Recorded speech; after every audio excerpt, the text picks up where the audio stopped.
Salutations, my name is Kartosael and welcome to another episode of XCOM Anime Within. Last episode we had to escort a guy and I took one of the most idiotic team compositions I could have and still won. I'm guessing it's mostly luck, so let's not count on me being good or anything. We got a lot of money, we spent it all, so I might as well skip straight to scanning for activity. It would be nice if I was allowed to complete a couple of things before my next activity. Like the arc thrower. Blah blah blah blah. The arc thrower is a non-lethal sidearm designed to stun hostile targets. The mechanism seems to be most effective against weakened enemies. So it's like Pokemon. You need to weaken them before you can capture them. Oh wow. You cannot? Alloys. Of course. I don't have any alloys.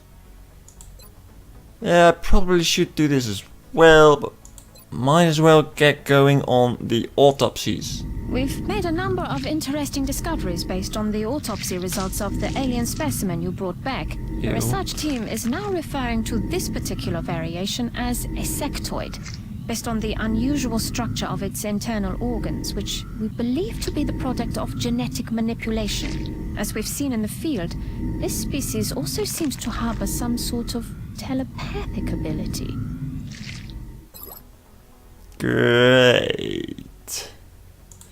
Huh. Let's see if we can actually produce an arc thrower or two.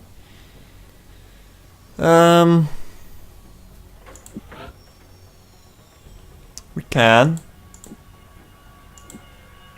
Let's keep it at 1. I have 4 scopes, that's enough. Reaper rounds? No. So let's skip back to scanning.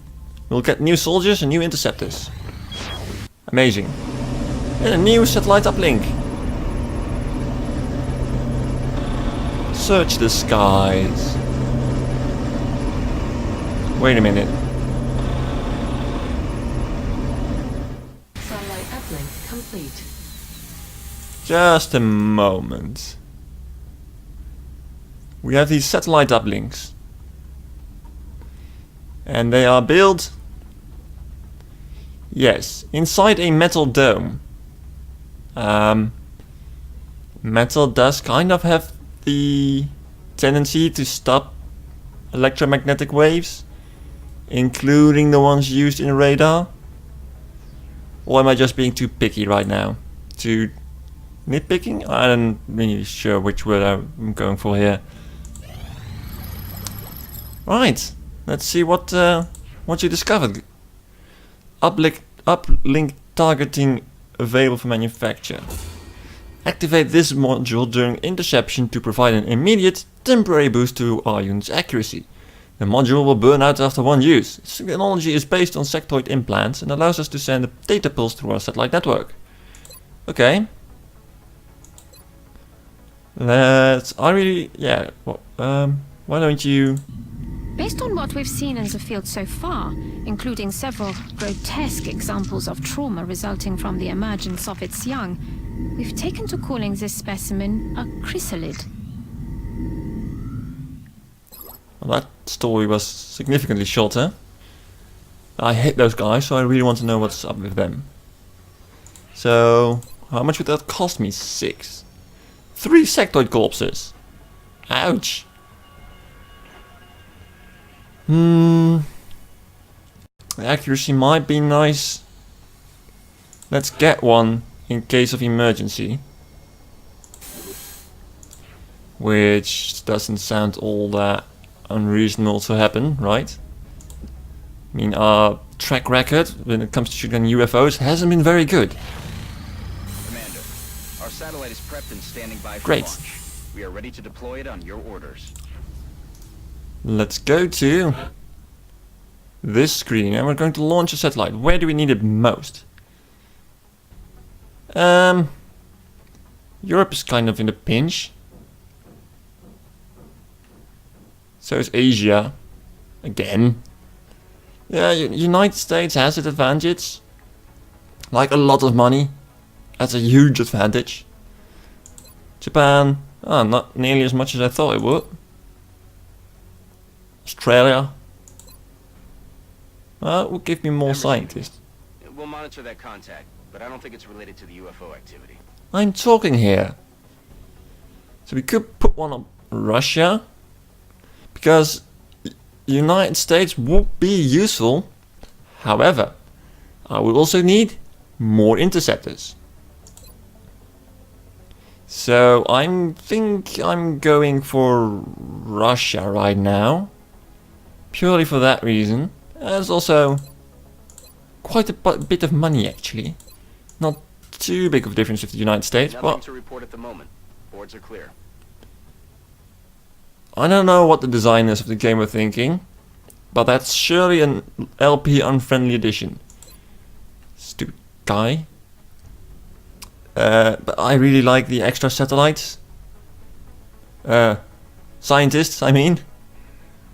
I'm not sure. Does this go from 2 to 3? Or does it become 5? I'm guessing it's 3. This isn't a lot more. Well, let's launch it anyway. We've been picking up some Yeah. odd transmissions lately. Some nut calling himself Commander Straker has been all over the news ranting about shadow operatives. Get lost already. So, lots of funding increase, yes, but only one extra scientist, and you would get me a scientist and an engineer. I kind of need the air and space, but as I mentioned, I would have no interceptors. And all the money to buy them. But I already have another satellite in production, so we'll put that one over America, I guess. Boom! Launched. And Russia's all happy again. Well, at least in this game. So let's scan. Oh, we might actually get the... yeah. Oh wow. Chitin plating. Fun fact, did you know that chitin is actually made out of sugar? A hard sugar for sure, but in chemistry it's just a sugar. It's really funny, at least I thought it was funny. Light plating made from chrysalis exoskeleton. This material provides additional protection and significant reduction to melee damage sustained. It's also sturdy enough to provide a strangulation countermeasure, which is actually really useful against the stalkers, the chrysalis. Needle grenade, a variant of the frag grenade. This weapon does equivalent damage over a much larger area, but the projectiles cannot penetrate cover. Thus, units in cover relative to the center of the blast area will be unaffected. So, bigger boom, but more conditions. Bioelectric skin, the soldier projects an electric field from his or her skin, revealing but not alerting nearby enemies, and is immune to strangulation. I haven't done anything with genetics just yet. Well, let's chop into a seeker. Despite its physical appearance, this machine doesn't seem to be made up of any organic components. Its surface has an unusual metallic composition that somehow interacts with the vapors it releases for concealment. Wasn't that thing useful? Wish we could build a few. Scan for activity. Wow, they're hunkering down. Huh. Oh wow. Respirator implant. We can fabricate a module that will automatically detect chemical and physical threats to a soldier's oxygen supply and deploy uncomfortable but potentially life-saving oxygen tube shunts in a matter of seconds.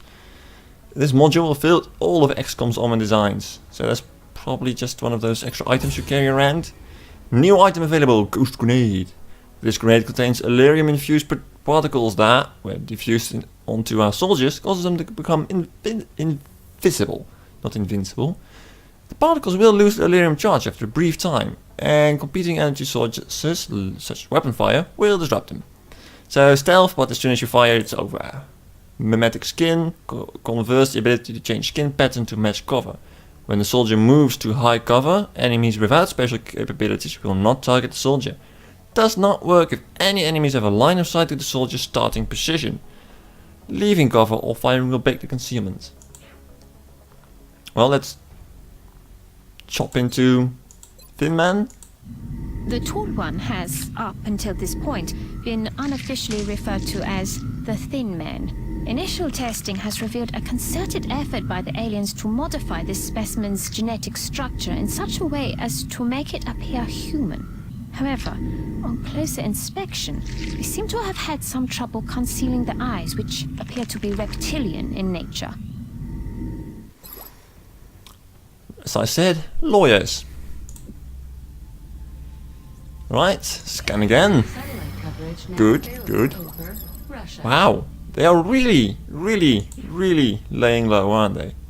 No, that was certainly not what I wanted to do. Gas grenade, muscle fiber density. No, this again was not what I wanted to do. Well, I guess it kind of was. Well, now we never know. Bother. Well, chop into the floater then. Although I'm sure you can make the connection yourself, we've designated this particular specimen as a floater. The research team is continuing in its efforts to determine how the aliens prevented the organic tissue from rejecting the mechanical components, as they seem to work in perfect harmony with one another.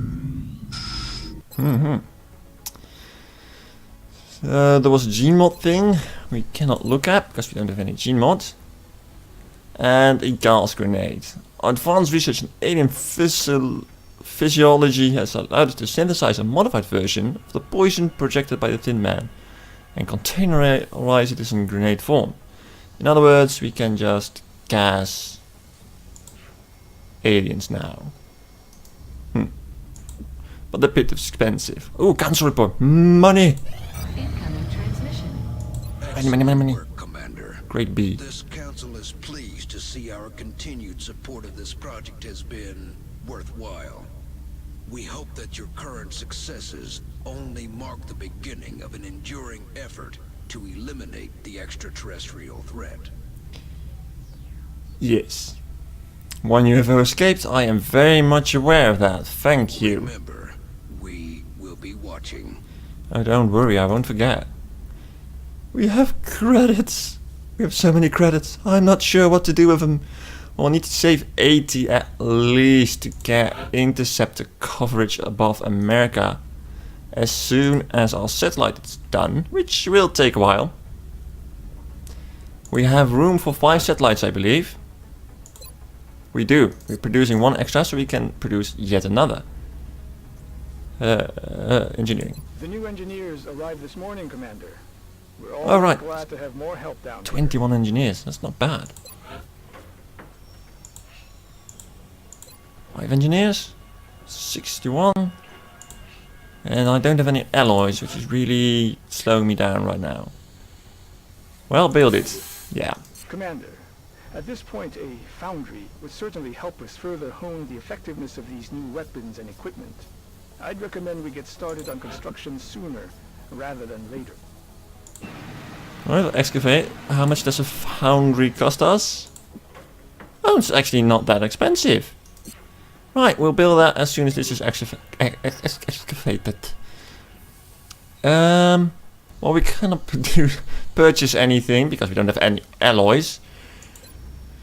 We could get a gas grenade actually, but I'm not quite sure I want that.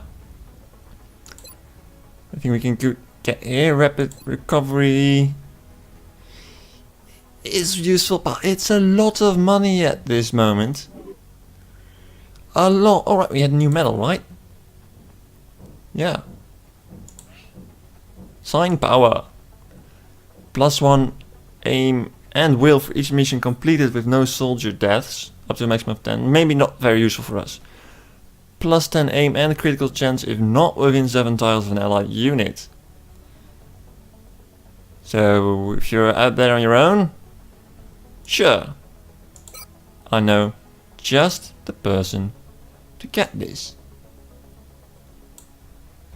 You. our forward Assault, who has been such a great help in our terror mission, which would have ended in such a big disaster without her. You've earned it.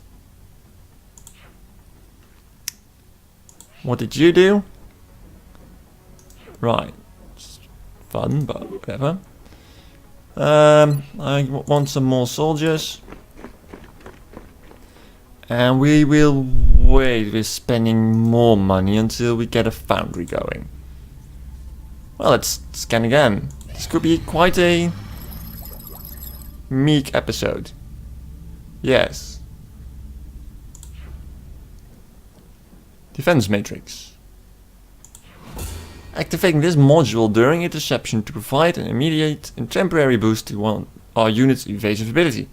The matrix will burn out after one use. Floater adaptive reflex technology was surprisingly compatible with our satellite system, allowing us to predict enemy firing solutions. Great! I guess I'll go for meld recombination. I appreciate your efforts to support the research team, Commander. I've already put the new recruits to work in the lab. 25. I don't have a research stuff anyway, do I? No, I do not. I could build a science laboratory thingy, but how much would that cost me? 62. Oh wow, each laboratory increases research speed by 20%. That's... But it costs me 3 power. So does the foundry, and I only have 3 power left, so that's not really going to happen right now.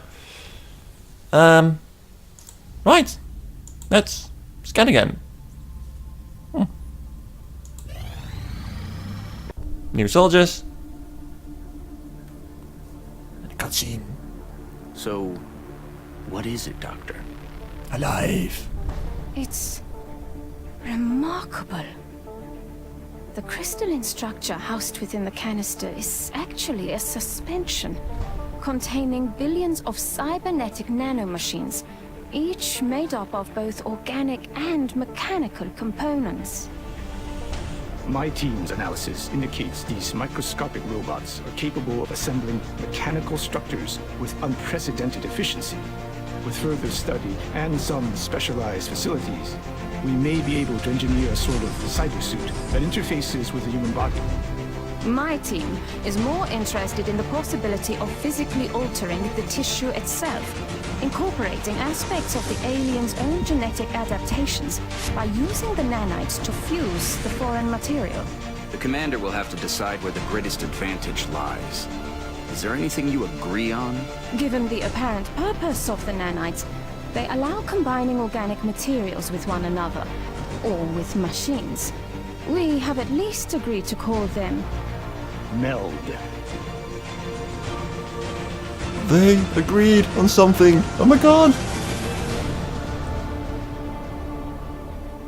I will have to ask someone what that meant. Those terms. Anamahiamus, if you're watching this, please tell me, because he's pretty good at Latin. I'm not. So, oh my word.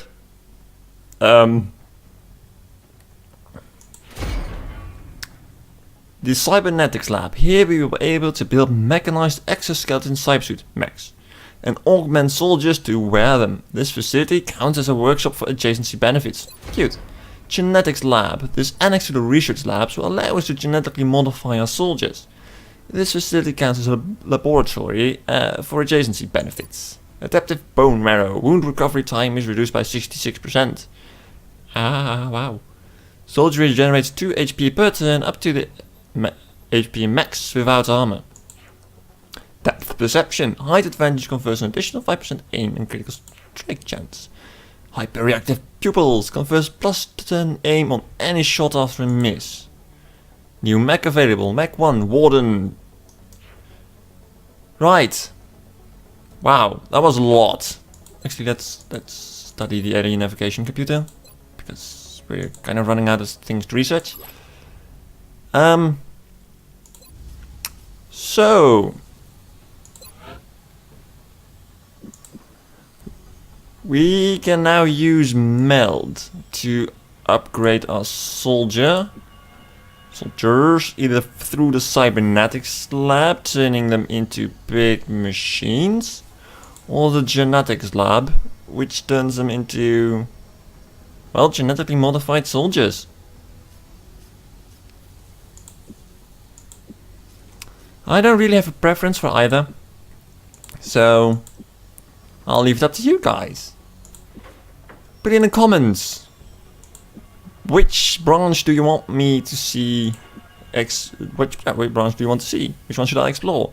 Should I turn? I won't turn all of my soldiers into robots no matter what, because that sounds inadequate. But do you want me to use robotic people, or do you want me to mess with their genes? Tell me in the comments, and whichever branch gets the most comments will be done. How far is the excavation coming along, actually? 2 more days. Yeah, just for clarity, I'll just go back to the screen once more. I want my foundry over here because the workshop and the foundry have an adjacency bonus. That means that they're together, they help each other out. I think that means that my projects might go faster. Well, let's scan again. Excavation complete. That's what I was waiting for.